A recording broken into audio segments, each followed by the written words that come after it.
Hello beautiful people, let's bake shortbread cookies without an oven. Yes, it's possible. We'll start by adding in butter. The butter should always be your base, and I brought in the sugar. The sugar is always half of the butter, and also the flour. The flour is the sugar quantity plus the butter quantity that will give you the flour quantity. I also brought in a little salt, and we'll start mixing this in. At some point, I came in with my clean hands. We're going to dissolve this butter to melt completely into the flour and the sugar until we have a soft buttery dough like this. When you know you've gotten it is when it's no longer sticking to your finger, and it's advisable you use cake flour because it's easier to work with. And I place this in parchment paper, and we're going to fold the edges, turn it to the other side, and with the rolling pin we'll start stretching this out. So we'll stretch this out to fill all the corners of the parchment paper because we are working at getting good shape for the shortbread fingers.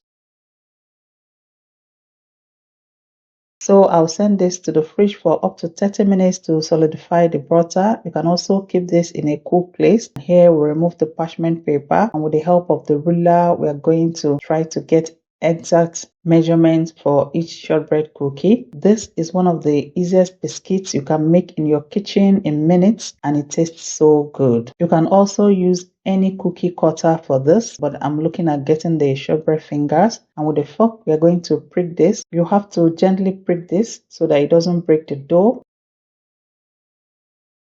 And here is my baking pan. I've already laced it with parchment paper. This will help the shortbread cookies not to stick to the pan after baking. And gently we are going to lift them into the pan. You have to be gentle with this now because this is very soft.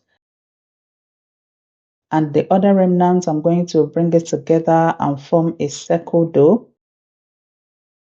We'll also prick this to give it this beautiful design. Now let's go and bake.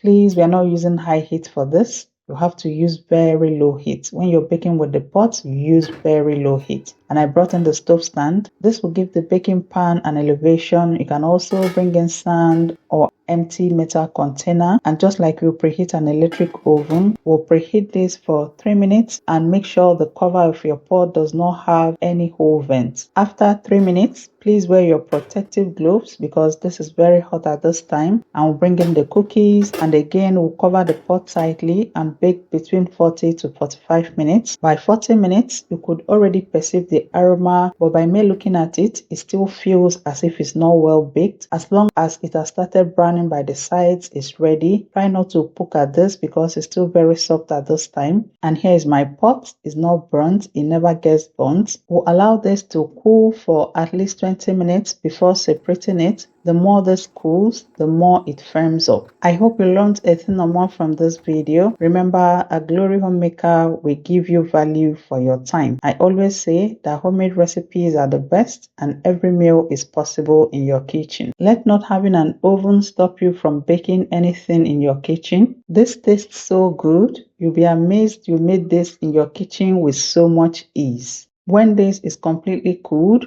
we'll store this in an airtight container that will prevent it from going soft or mushy with time. Thank you for watching, and see you in my next video.